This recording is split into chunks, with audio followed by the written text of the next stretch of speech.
All right, we're live? Great. All right, good morning. And welcome to our Bible class. For the summer, we're looking at some contemporary issues that might be a bit controversial.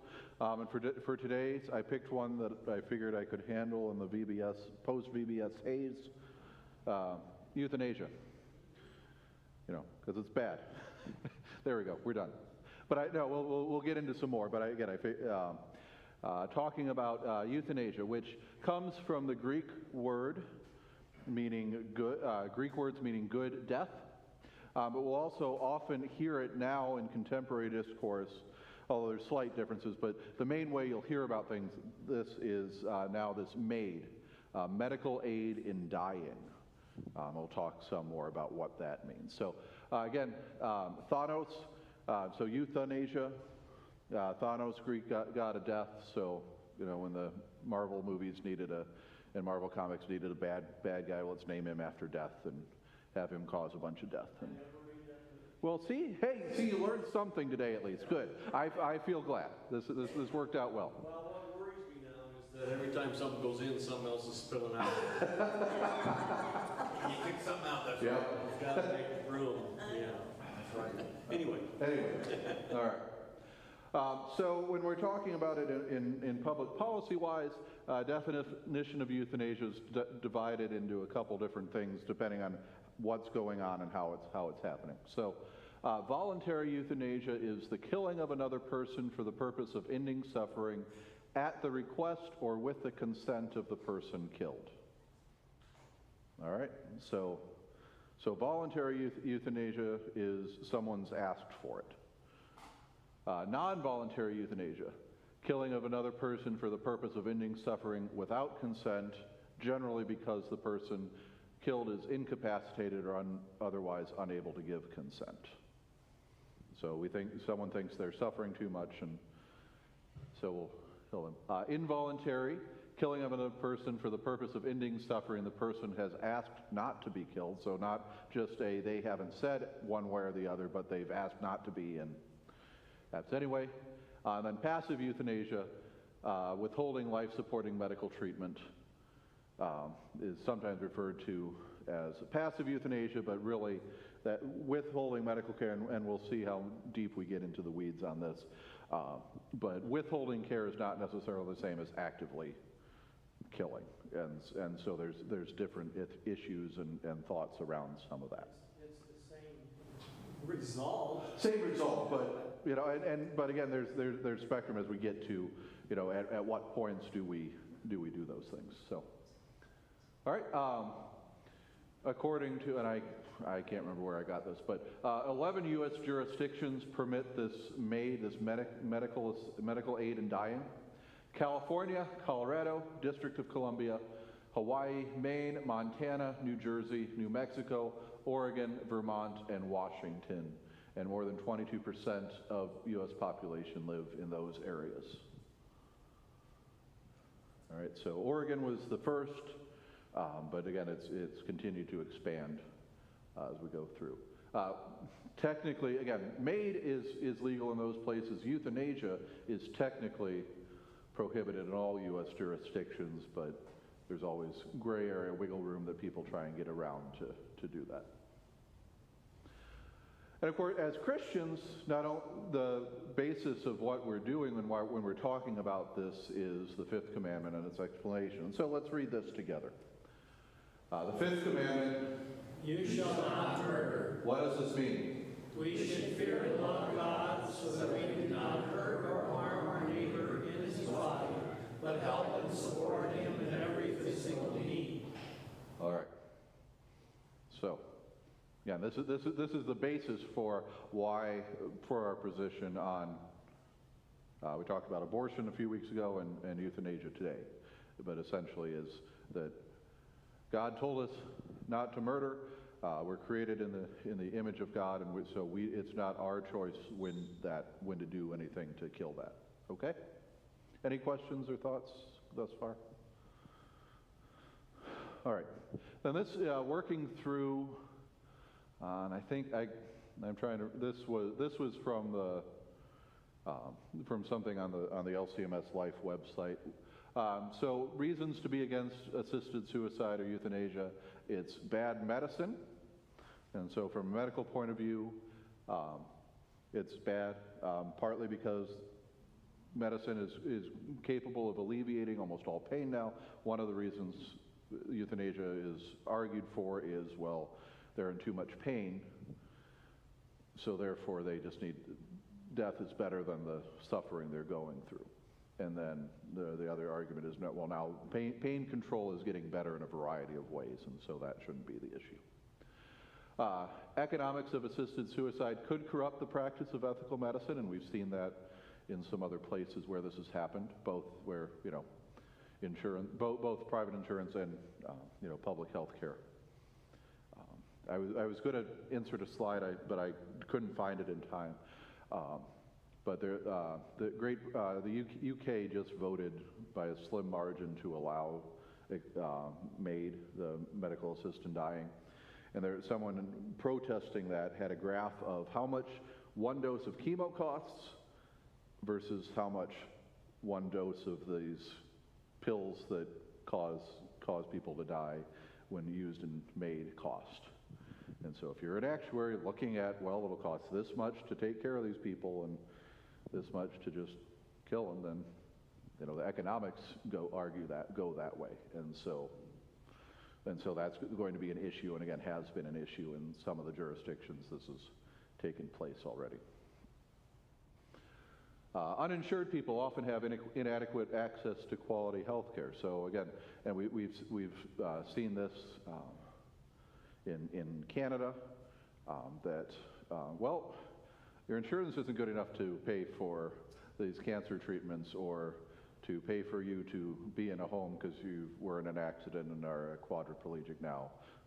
But are you interested in MAID? So again, if people had good health care, they wouldn't deteriorate to the point where they need this. Assisted suicide undermines the Hippocratic Oath. Again, what's the first rule of the Hippocratic Oath? Do no harm. So that's the first rule that medical professionals are supposed to follow.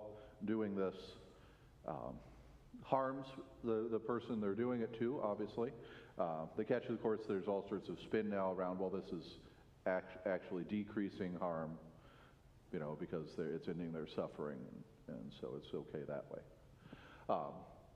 And also then the doctor's willingness to terminate the life of a patient confirms the patient's worst fears about them. If the doctor's telling you, hey, have you thought about MAID?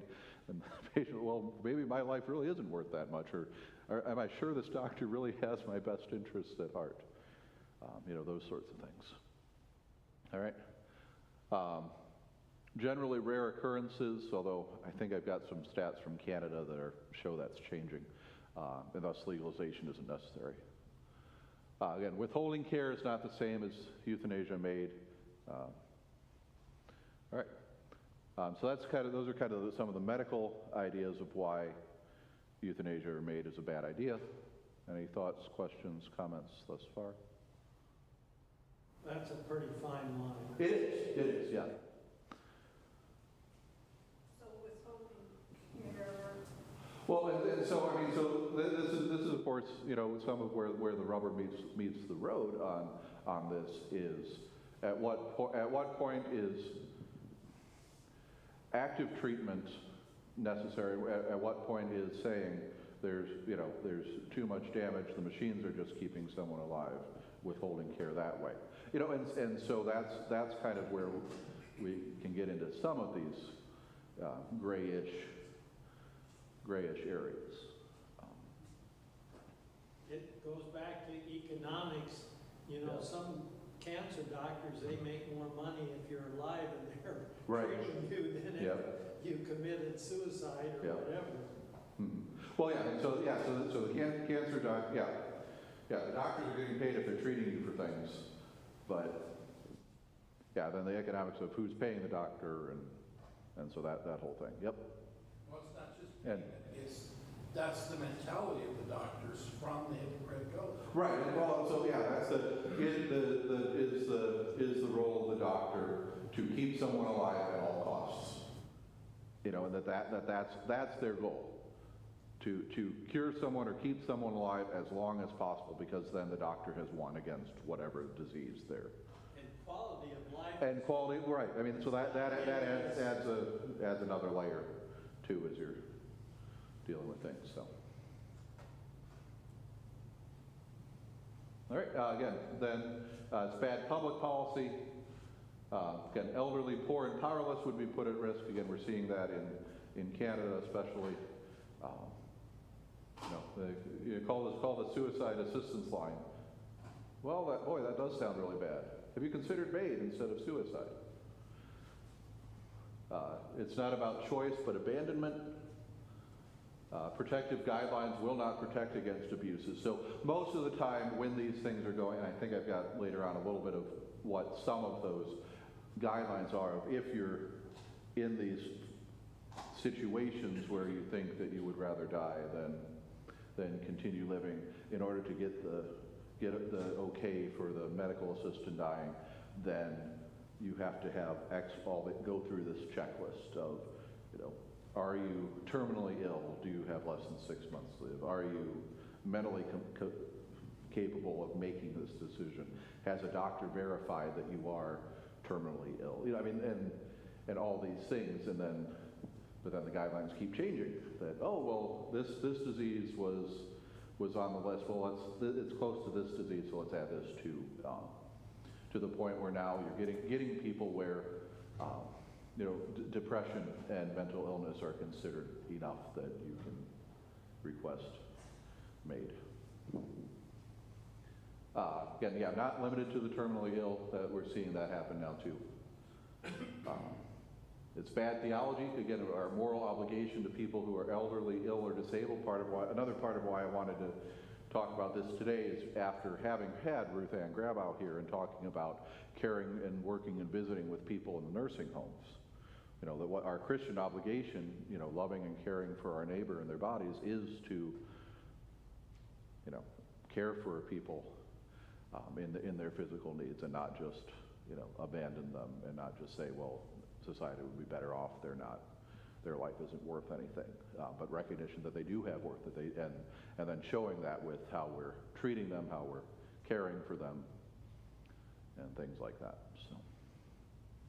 So would there maybe be a relationship between, in the growing acceptance of this, of a reduction in number of Christians in like Oregon or Washington? I think that's part of it. In theory, Christianity has had a robust theology of life and the value of life. I think I'll end with a quote by a Christian ethicist who says essentially, if in 100 years Christians are known as the people who don't kill their children and don't kill the elderly, we'll be doing good. That, seeing, if we're minimally that, we're doing better, and we're countercultural. Well, going back to abortion, because we don't value life, we're into this problem. Yeah, right. So that's all connected, the value of life. And so if we don't value the life of the unborn, if we don't value the life of the disabled, as we're talking about, things like IVF and, making sure, we got to make sure we do the genetic testing and make sure we don't have any kids with Down syndrome born. And then to the elderly and the infirm and the disabled, that how do we, do these people have value? And the answer more and more is no, then that's a problem. And so Christians have to stand up more and more and say yes, that all these people have value, because they're created in the image of God, that they are loved and valued and cherished, and we need to care for them. So. You also have to understand that our technology has put on us a pressure that we never had. Oh, right, yes, that. Yeah. You can talk about value of life, but our value of life from a medical standpoint is outrageously high compared to what it was 100 years ago. Right. When you consider the amount of money our health costs compared to what it used to Liquor Bear had a guest, a couple Saturdays ago, and he was an accountant, professional accountant, and he was there to talk about taxes and all these kind of things. And man, did he have figures, but in the end, he said, okay, I'm going to throw some out here at you that doesn't have anything to do with this, but we're eating up everyone's wealth with end-of-life suffering and the cost of all that. He says, I think there just ought to be a kill pill. And you could hear, you could hear a pin drop in the room when he said that. Again, I mean, the vast majority of the medical costs are the last 6 months of life. And again, technology is great, and we're able to do different things and cure different things, but at the same time, it creates that expectation that things will be cured and can be cured and should be cured. That kind of thing. So how do we do that? Again, assisted suicide and euthanasia involve the intentional taking of human life, withholding or withdrawing unwanted treatment usually doesn't. So again, some of you have probably had to think about some of this kind of stuff as you've drawn up wills or medical power of attorneys and talked with your kids or whoever would be making those decisions for you of where's the line, when do I want to be resuscitated, when do I not want to be resuscitated, some of those. You know the importance of a living will as opposed to just a do not resuscitate? You need to have a living will, because otherwise you put it in the doctor's hands. If you really want it to be done, have a living will and have people designated with the authority to do that, because otherwise it's in the doctor's arms and the doctor is going to favor recovery. So if you really want the DNR, make sure you have a living will. For example, when my mother was passing at 87 and a half, the 5 children were around her bed, and we could decide, do we let her not do anything heroic? Right. Okay. Because we can go ahead, keep her alive. We'll put a feeding tube in. We'll put her on the respirator. Right. We can do renal dialysis. We can keep this lady alive. Right. And she's 87 and a half, and she has a lot of medical issues. Right. So it was no, we don't want our mother to go, Right. but do we want to do all of that? Right. Mm-hmm. And that's where these decisions hit of how much do we want to do, and again there's some doctors will look at it as an engineering problem, or well we can keep the machine going by if we do X, Y, Z, and again is it the extension of life versus quality of life versus the cost and how much these things, so that's where all these issues kind of come together.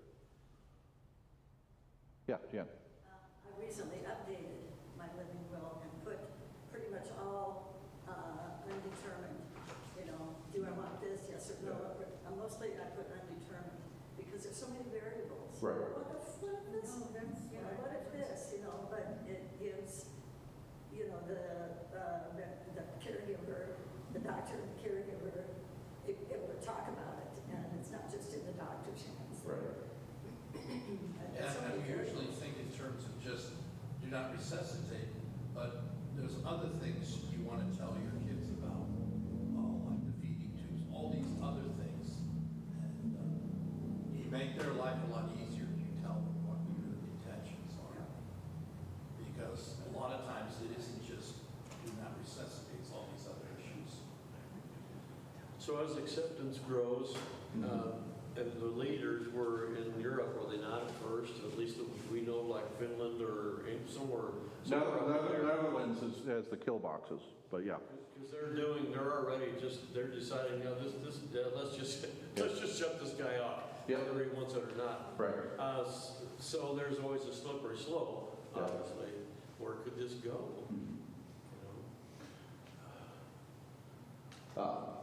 So euthanasia is usually injected or ingested poison. So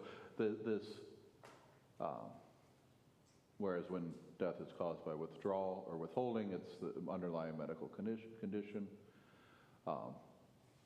So generally that MAID, M-A-I-D, The medical aid, medical assistance in dying is essentially you get a prescription from a doctor that you will then take when you want to, but there's supervision of medical people while you do that. So it's not, the person is doing it more than the medical establishment can say they're just providing the means. And there's some statistics of like, further on, it's something like a third of the people who request that end up not actually taking it. But,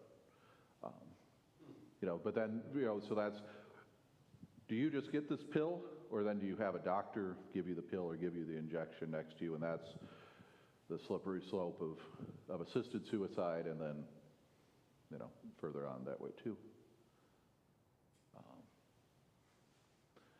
All right.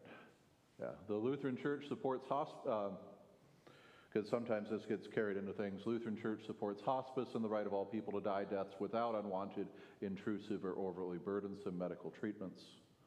So that's kind of what we've sort of been talking about. Looking at, again, Canada and California, both legalized medically assisted death in 2016, so 9 years ago. Similar population, 40 million.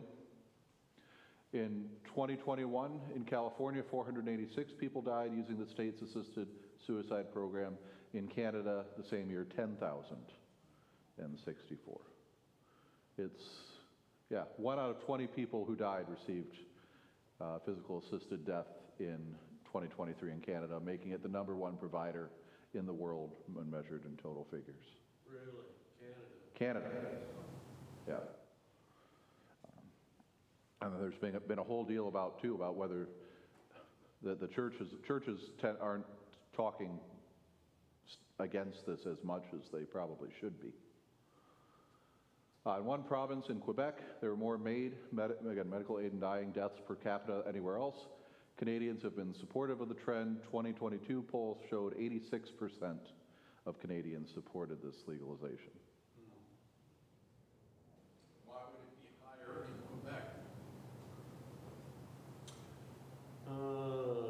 Their ancestry? Are they all French? Or are they all? Well, what happened to the church in Quebec 100 years ago was the most religious part of Canada, strictly Roman Catholic, and they switched over, and it's also probably the most heavily subsidized in Canada. So very, very low church attendance, very much government assisted, that kind of thing, and so it's very easy for them to fall into that without the support of the church, the support of the economy and things like that. So it makes it very widespread there. Criteria in Canada is the broadest in the world. The original criteria, patients needed to be over 18, eligible for Canadian health care, and medically competent to consent for death. Needed to have a serious, incurable illness, disease, or disability, be in an advanced state of irreversible decline in capability, and have enduring physical or psychological suffering that was intolerable. So if all of these things were true, then you could apply for MAID. Their natural deaths had to be reasonably foreseeable. Well, yeah, right. We're all going to die. Our death is all reasonably. Right. I don't know whether I want to do that, but yeah, no. This is where you get into how strict and how wishy-washy the legal language is.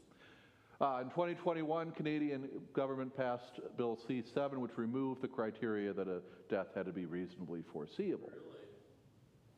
They weren't following the original criteria anyway, I guarantee you. Yeah.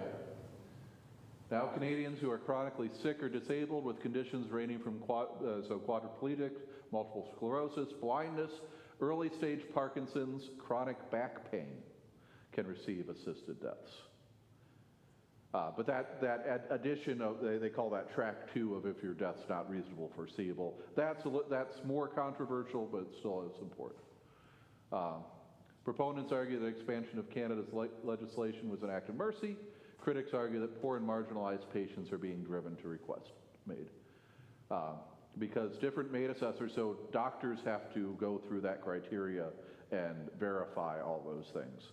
But two different doctors might disagree on So something. you want a second opinion? You want a second opinion, right, but But is that the case in Canada?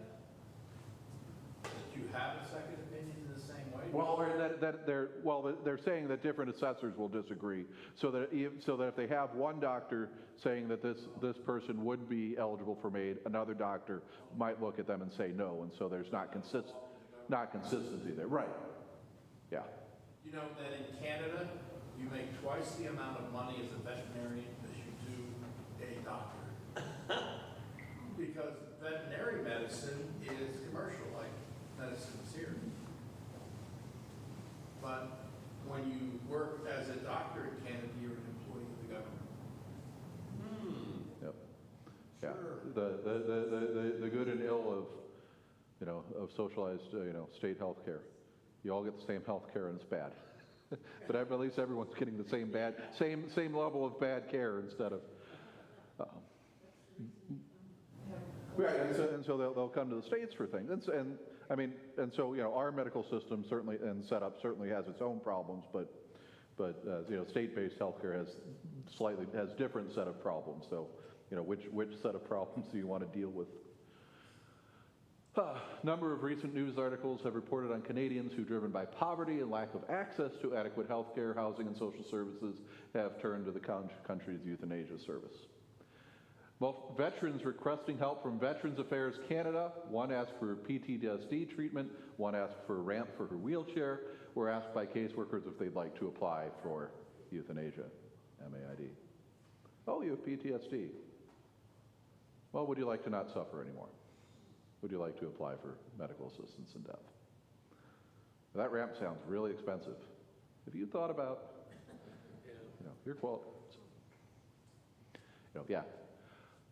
A Lutheran ethicist. I never had him, but he was a professor at Valpo. He was on one of the Bush's bioethics committees. One of the president. Talk about is his life a benefit to him?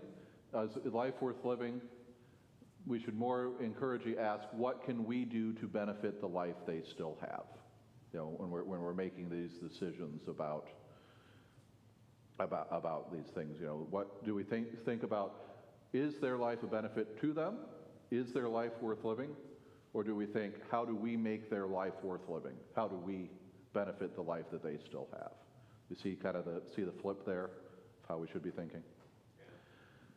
I think this came, if I remember right, this came from an article where the title was essentially, he said, I want to be a burden to my loved ones. I mean, he talked somewhat about, I cared for my kids, and did all this stuff for them, so they need to care for me in my old age. But also that recognition of the interdependency of life and community, and that, again, this life has value, so how do we find benefit in life instead of saying, well, the benefit is their life is over. This was from another Q&A question. So some advocates of euthanasia and assisted suicide claim that a life of suffering is not worth living, or that God wouldn't want that for me to continue to live in a life of pain. How do you respond? Lots of fuzzy thinking in that area these days. The founders of this nation wrote of inalienable right to pursuit of happiness. This is also part of where this comes in. We seem to have raised that several notches in recent years. Now most people believe they have an inherent right to happiness defined in their own terms. But who are we to read God's mind? How do we know what he wants for me in the midst of suffering? But we do know that God forbids us to take human life, including our own. There's no God-given right to die. God uses human suffering to work his mysterious will. Hasn't promised a rose garden, but has promised his presence and his peace. And so those are the things we keep in mind too. Pursuit of happiness does not mean what we normally think it is. What does pursuit of happiness mean as Jefferson wrote it? What is the pursuit of happiness? Freedom? No. It's about doing what you can to be constructive, to build things up, to help other people. That's the background of that statement, that There's a whole book written by a scholar called Pursuit of Happiness telling what that actually meant. It doesn't mean what we often think. So it's not about me choosing, well, I don't want to go through the suffering. If you're going to pursue happiness and you're suffering, what are you going to do? You're going to try to fight the pain and try to do what you can to still be helpful to other people.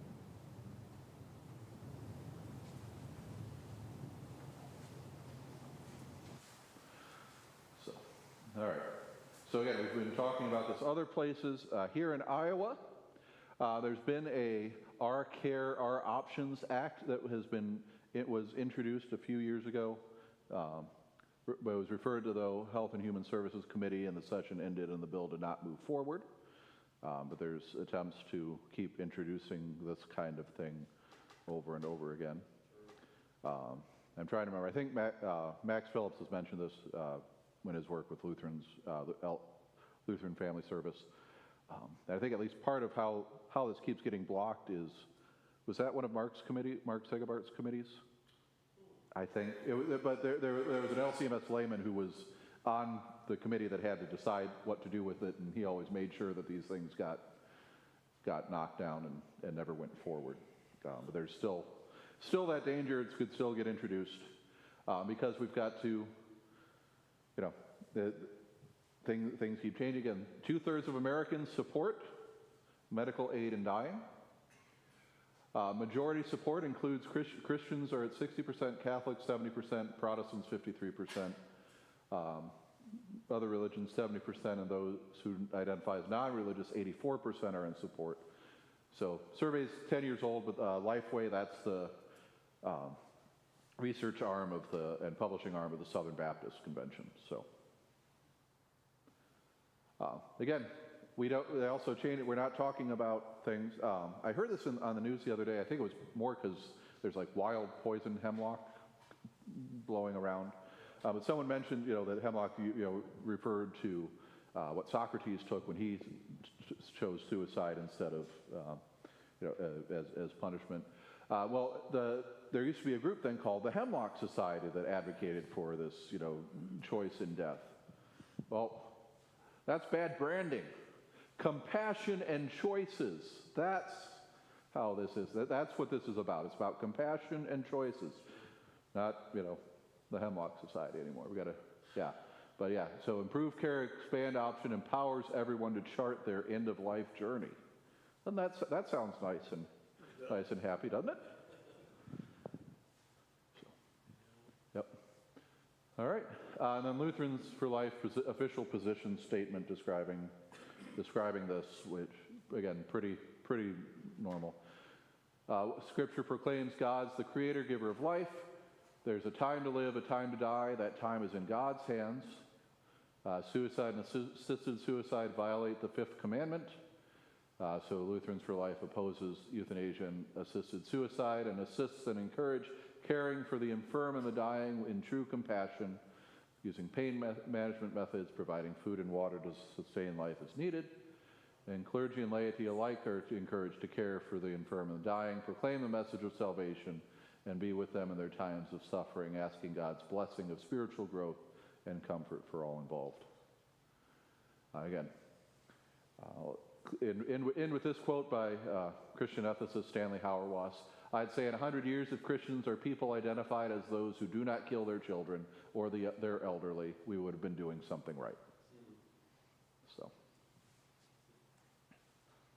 all right, any final thoughts, questions, comments? I don't want to stir up controversy, but this country, I get the feeling that we, as in a general rule, we spend more money on our pets to keep them alive and well than we do for our.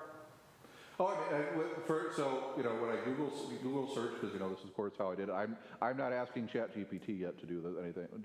But search Iowa euthanasia. What comes up? The vet med guidelines. For animals.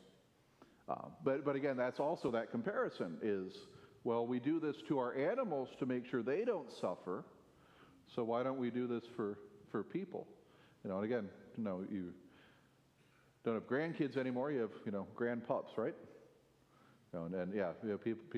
people aren't having as many kids, and so pets are in some ways taking all that love and support and things that kids would get. They're going to pets. So that's probably a factor. I don't know that it's the factor, but it's certainly a part of it. Matt, can you back up frame? Back up another one. Yes, at the bottom. Yeah. What do we do with that? Oh, that's a good question. Right. Yeah. Food and water as needed.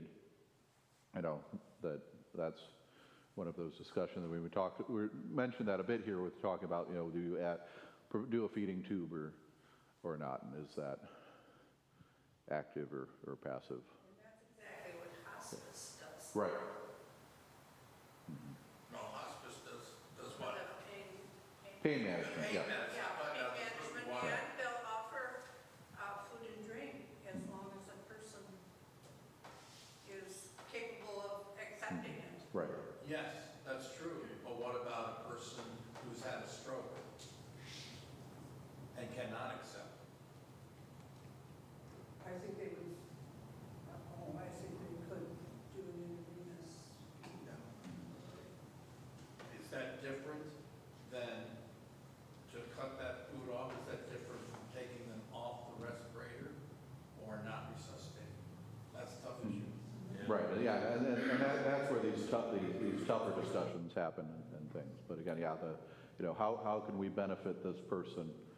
How can we care for them and decision that, go ahead. One of the other things is oftentimes a person in hospice is given morphine, and that morphine that they're given would be enough to possibly kill us. And yet for them, it's. Right. Yeah, that line between, pain management and whereas if, yep. Oh, yeah. Well, what you're talking about, Jeanette, is hospice. When a person has a stroke, they're not on hospice. Well, so a stroke could be hospice, but not necessarily yet. And again, depending on the level of the severity of the stroke and the damage and what the hope is for recovery. And that was I know a challenge when my uncle had a stroke a couple months ago. Kind of the wait and watch and figure out how much damage there is and is the damage recoverable and that sort of thing. So There again, there have been miracles where people have been in coma for years. right. And they come out of it. Yeah. So. Yeah. So how do you where do you balance that of that there's the possibility of a miracle, but where's the probability? And and do you have and if they come out of the coma, how recovered will they be or anything like that? Yeah. Sometimes it seems like the feeding tube, if they're under 60 or 65, we better put the feeding tube in. Right. It's almost better if it's a massive stroke, because then you have no decision to make. Right. Yeah. But if it's just a stroke that involves that swallowing and they're in their 90s or older, then it's like, Right.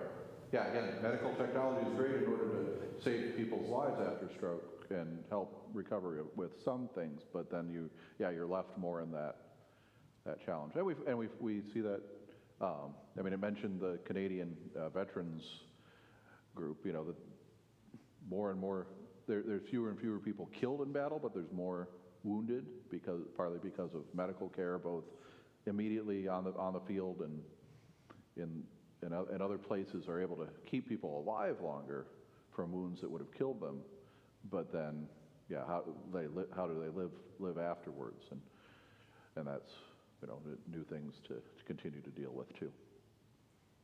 But all right, well, good. Any other final thoughts? Otherwise, I think we can wrap up. Okay. All right, and then next week, I figure since it's Pride Week or Pride Month, I should probably talk about same-sex marriage. So, and then if I talk about this in June, then when Pastor Mark talks about gender identity, he can fix whatever I've messed up in. So, All right, so so same-sex marriage next week, and we'll see you then. Thank you very much.